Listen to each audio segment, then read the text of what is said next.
Our first panelist I'm going to introduce is Miss Ingrid Rojas Contreras, the author of this amazing book, The Man Who Could Move Clouds. Yeah, let's give her a shout out. Don't be shy. You know, I'm not the Speaker of the House, so please, by all means, you can do that.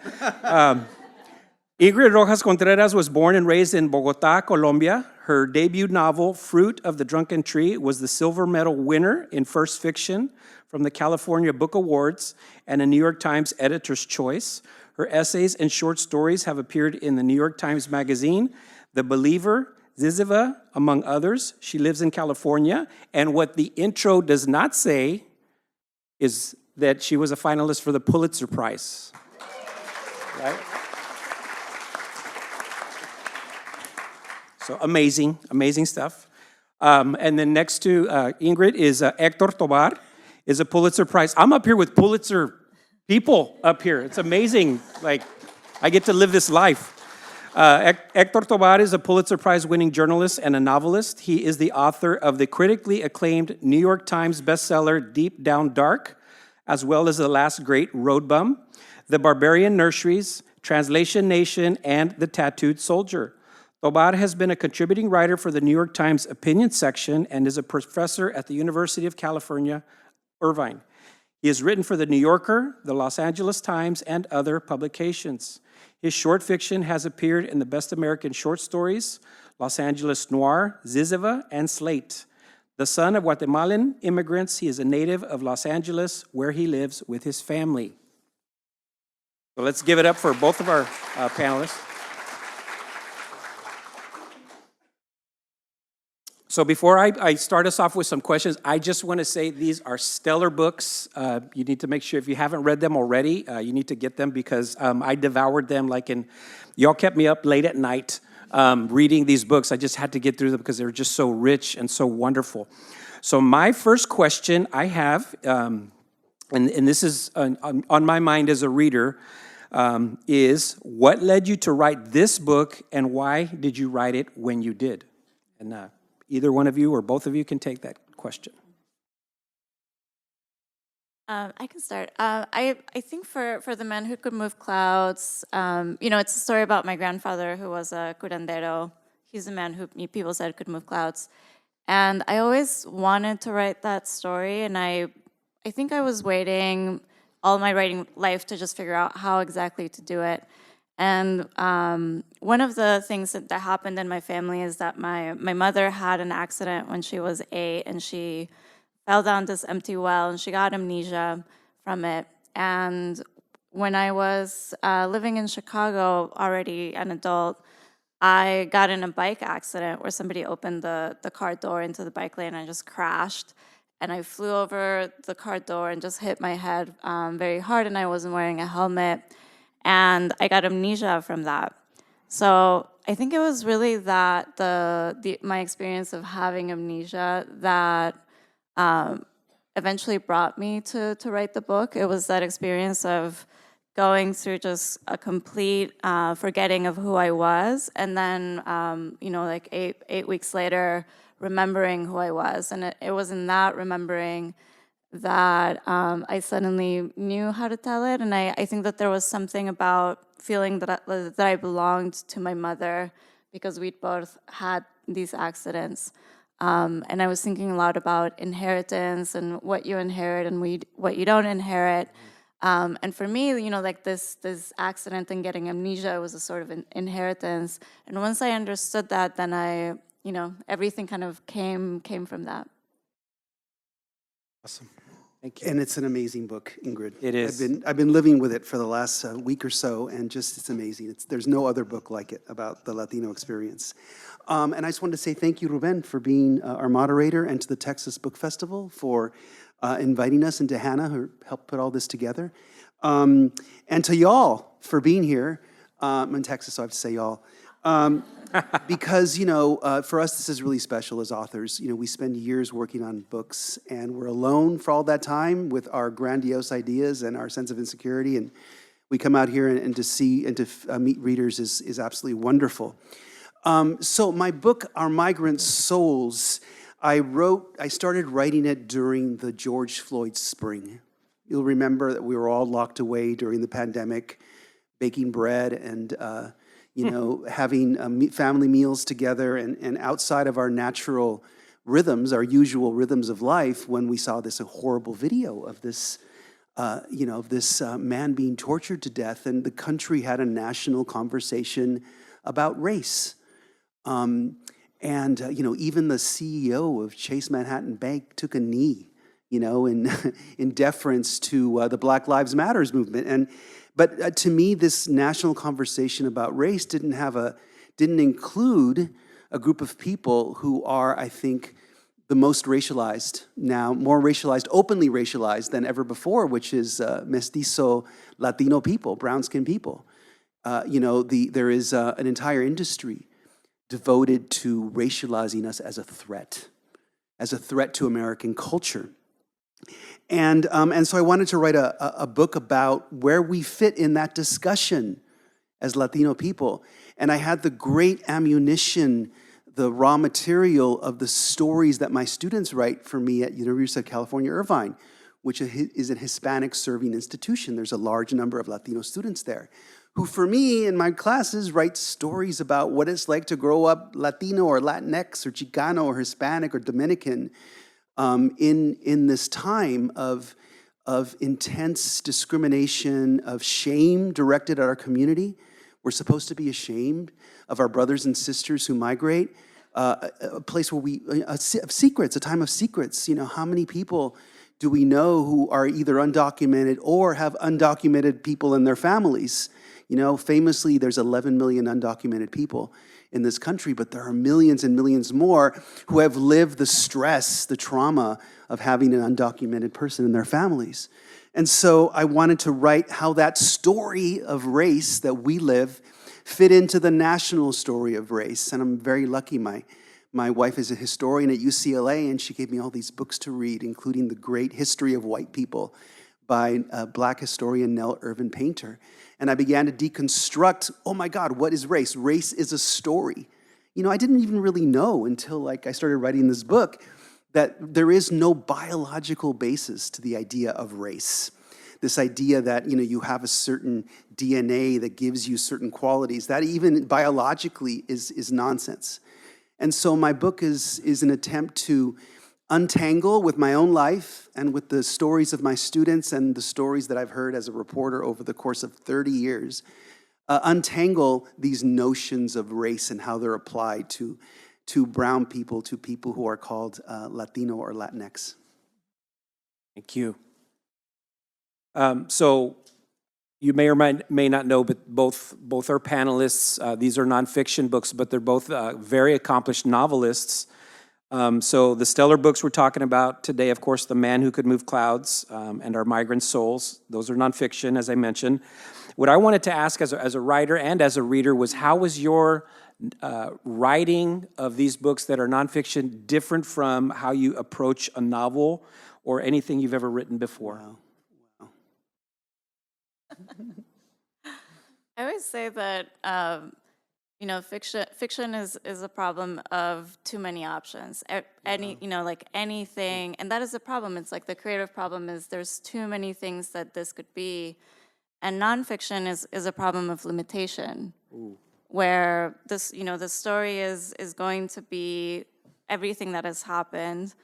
And as a novelist, writing this book, there were many times where I wanted a specific meaning, and if I was approaching it as fiction, I would have written a very specific scene in order to get to that. And because none of that is available, then something beautiful can happen in that, the creativity within limitation, which is then you just reach for metaphor, you reach for history, or you reach for all of these other connections in order to try to make the meaning that you feel is there. But they're both equally perplexing to me.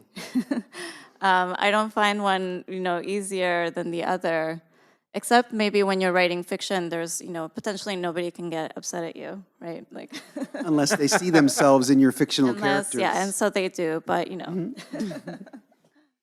Well, yeah, to me, I started off as a nonfiction writer. I was a journalist in my 20s. That was my first job in writing, was I wrote for El Tecolote newspaper in San Francisco and then the Los Angeles Times.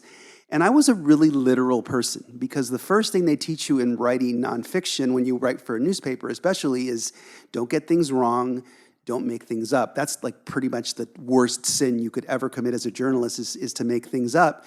But more than anything, it's like, oh my God, this is like going out into the real world. And so I was a very, very literal and cautious writer, extremely cautious.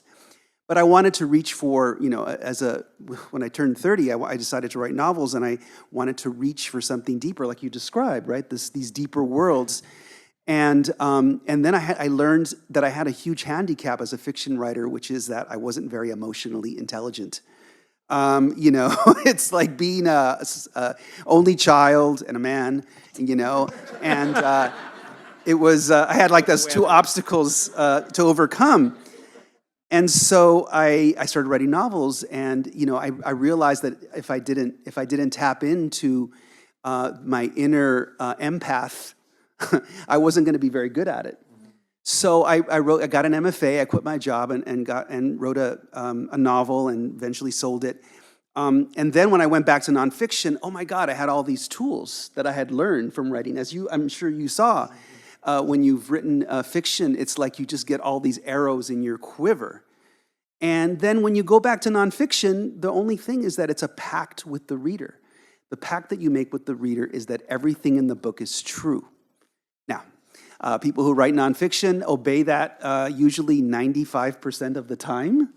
Truman Capote faces, in the book that invented literary nonfiction, right, In Cold Blood, he, finagled a few things, especially at the end. He finagled a few things, but really, that to me is sacred. It's like I just feel like I would be cheating myself, and I'm almost my first reader, and so that presents a real huge challenge.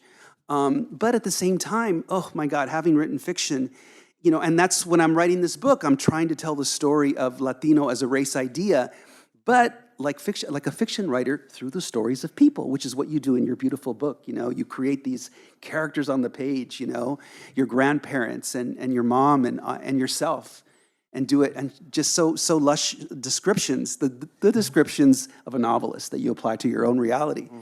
And so that's what I've tried to do in Our Migrant Souls. Oh, and I had a great teacher. I never met him, but he was the person who taught me that this could be done. His name is James Baldwin.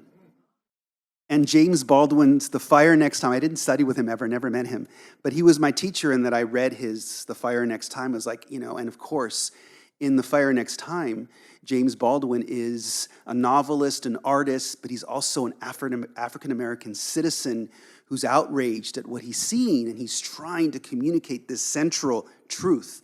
And so that's the way those things have worked together for me in my book. Thank you. Thank you. So I was mentally taking notes in case I ever go that way with the nonfiction. Thank you for all that.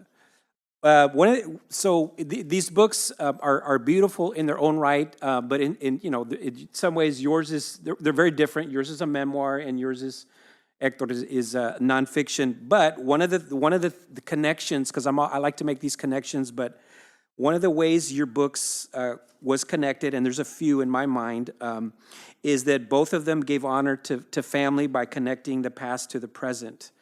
So my question is, and you all do it so well that you're giving some history, and then boom, you make this connection to family. So my question is, how are you able to seamlessly make those connections? And then second part of that is, like, what did you learn about your connection to the past? Well, you went first the last couple of times, and I'll give you, I feel it's an unfair advantage, I just I'm taking notes, see, as, and too. It's, to me, my book is essentially an extended essay. It's an extended essay.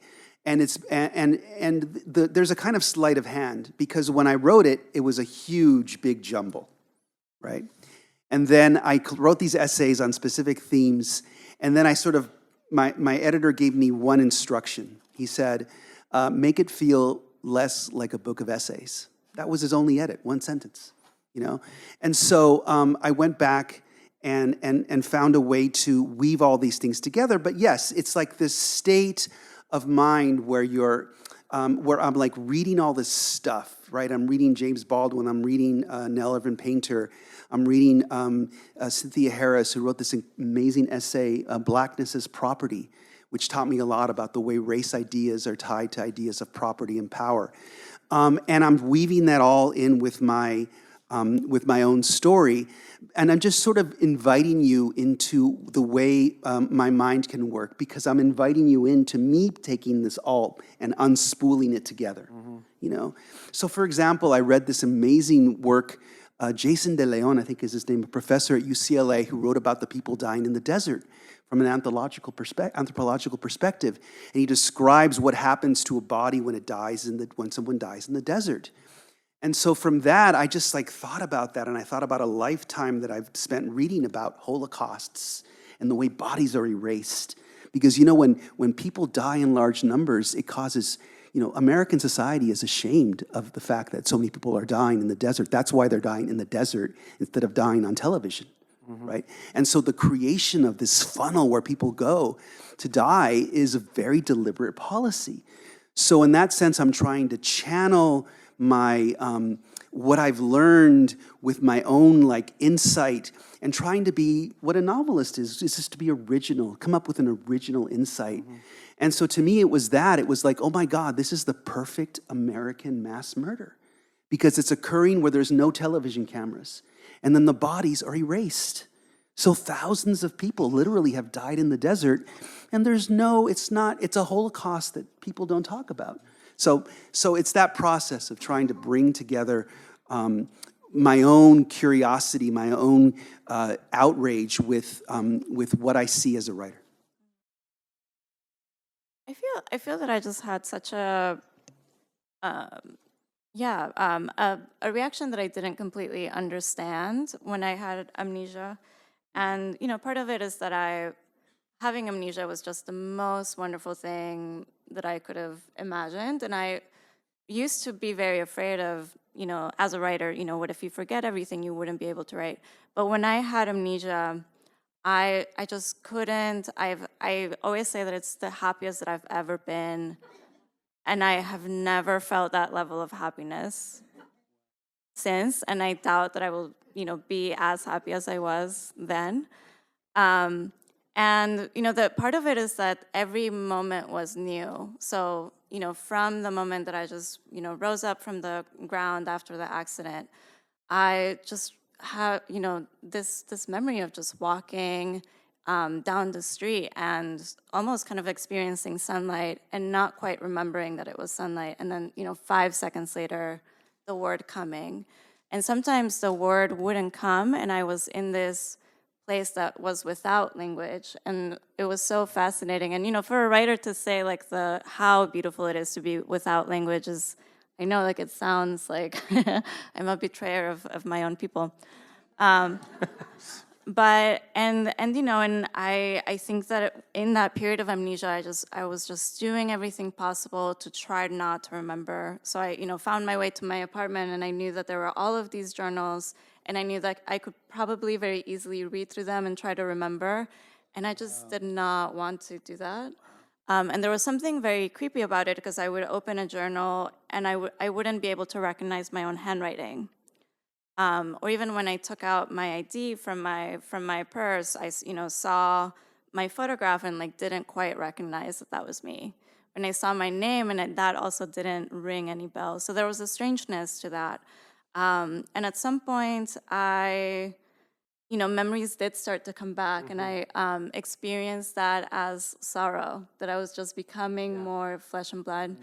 And it all felt like sorrow until I remembered my grandfather's business card. And it was just a memory that just brought me so much joy.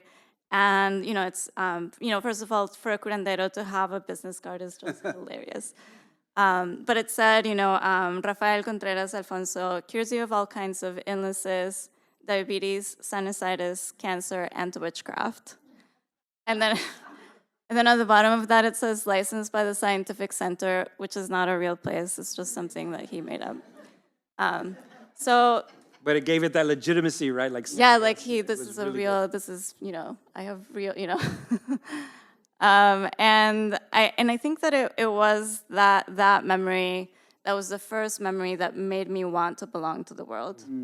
And it made me want to belong to my family, and it was just such a beautiful sense of, oh, the world can be very beautiful and full of as much wonder as amnesia is full of. And so I think that in that journey of writing the book and learning more about my grandfather, and we go back for a disinterment, then that's the thing that happens. And I, in that trip, when I was, living out the story of the book, I would go to all of the places where my mother grew up, and people would confuse me for her, because I guess we look so similar. That, at some point we were just standing in a corner, and a man none of us knew came up, and he looked at me and he said, "You used to live here, didn't you?" And he was just really kind of remembering my mother, but it, you know what I mean? Like, that is as strange as anything that, that happens in fiction. So I think you asked like what we learned and how we were connected to our family. I found that that connection is maybe like full of wonder and full of, surreal things that happen. And you did so when she started off, she's talking about, when Ingrid was talking about, amnesia was like the happiest she ever was. A lot of you chuckled, but when you read it, and the way she explains it, it's like almost like I want amnesia too, because there's such a freedom. I mean, the way she describes it, and then the way you described your connection to your mother, that she also felt the same thing, that there was this freedom and this sense of relief. So it's very, very beautifully done, very wonderfully done how she describes that, and then you make connections that your mom also experienced that. So here's a question I have, and I think we've kind of touched on this a little bit. We talked about the idea of connecting, but my question is, one of the things I did see between your book, between your books, a similar thread was this connection to the idea or the actual physical locale of a homeland. And so when you were thinking and writing about the idea of a homeland, what were some of the things you learned about how communities are shaped by their respective homelands, whether they still are in those places or they have found themselves somewhere else? Okay. This is like, because my book began, I mean, part of the idea was, how do you define what it means to be Latino or Latinx or Hispanic or whatever? Oh my God, you have so many people who are so different, right? And so what is the unifying theme? And it was, the more I thought about it, it was the journey. It was a journey. We all have a journey or a story of empire in our past. So if you're Latino, if you're Tejano and you grow up here in Texas, there was this war that separated you from the country that this used to be, right? And so the border has crossed you. Many of us have a story of a journey that's brought us here. And so to me, that journey, it's almost like being Jewish. So you go to Passover, right? You go to Passover and you celebrate this journey out of Egypt, right? That's what Passover is among other things. And so Latino people, we have this sense of our identity as connected to being, to this journey that in some way has wounded us, but it's also nuestra gloria, that we survived it, So we have, I grew up separated from my extended family in Guatemala. I was an only child, and my parents came when they were basically teen parents. And I grew up, away from my cousins and my grandparents. And so it's this, wound that I grew up with. And oh my God, now many Latino people grow up with that more than ever, because immigration policy, it means that you can't go home. It means that you see your grandparents or your parents' funeral on a FaceTime call. I can't tell you how many stories I've read like that from students. So this separates us, from our homeland, who we are. And so we carry that with us. And above all, and this is a theme in your book too, our indigeneity. I mean, all of us, most, Latino is kind of a bad term because it privileges our Europeanness, because Latino means like Latin from the Romans, and Hispania and all that.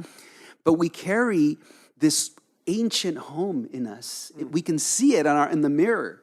We know that we're indigenous, and yet, thanks to 500 years of secrets, we don't know that story. And of course, that's a huge theme in your book, and you research it so well, the indigeneity, and I was so impressed that you came up with so much of the indigeneity of these places and the mythology and the stories.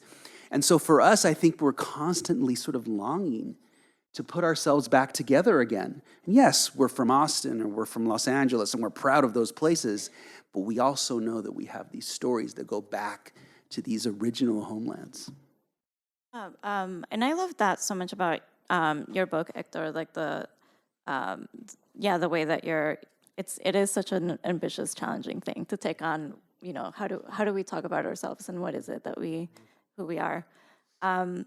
I think that I was thinking, in terms of my family, I guess I was just trying to think of, what are the things that I can track that will, be, guide to, where we come from or who we are.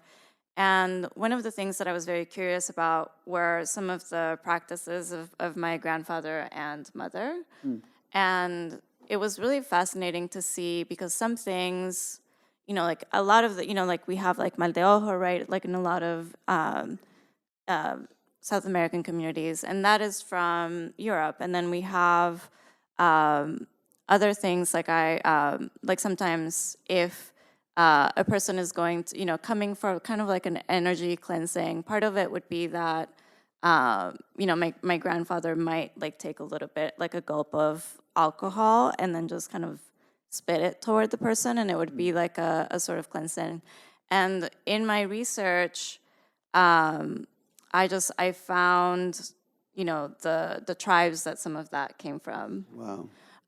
And so I think like all of us, a lot of us Latino people have this very broken history because history wasn't kept, or because it was, erased, or, we don't have good records for the transition, or, like the things that we kept and we didn't keep, and what is indigenous and what isn't. But I think that if just for me, just breaking it down to, I can look at the things that have survived and I can try to track where it came from.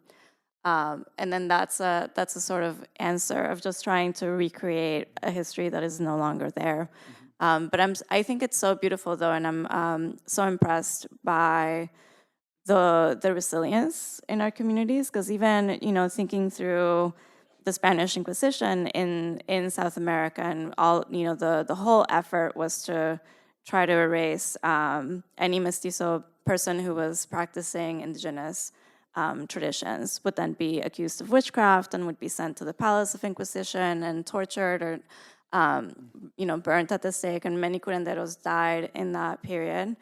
And so it all became secret, right? And so it all became, went to the background, and that is just the way that culture survives too, is through that secrecy. Thank you. We're going to have time for Q&A, but I'm the one with the microphone, so I get to ask one more question. Because this is like, I put these questions together because I'm like, this is what I want to know about these great books. So here's my question is, the books have received like wide acclaim, and rightly so. But in your own experience, like what has most surprised you, either about the reception of the books or maybe a result of having written the book and published the book that you had not expected? Did you experience any surprises with these books? I think I ended up, this was sort of a surprise. I ended up doing an event with 2 practicing curanderas, and it happened in San Francisco. And they did like a live, they were teaching the audience how to make agua florida, and you can kind of put a prayer into it. And before the event started, the moderator just was walking through the crowd, just asking, like, what is your relationship to curanderismo, or how did you get to know curanderismo?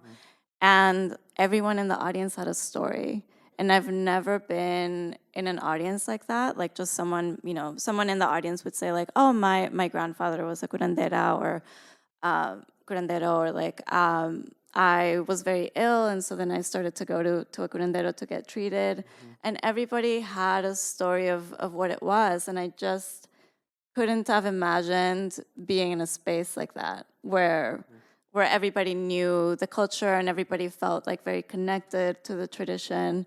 And so I think that that's something that just came from acclaim in a way. Like, it's something that it was like KQED, which is our NPR in San Francisco, put it together for that reason.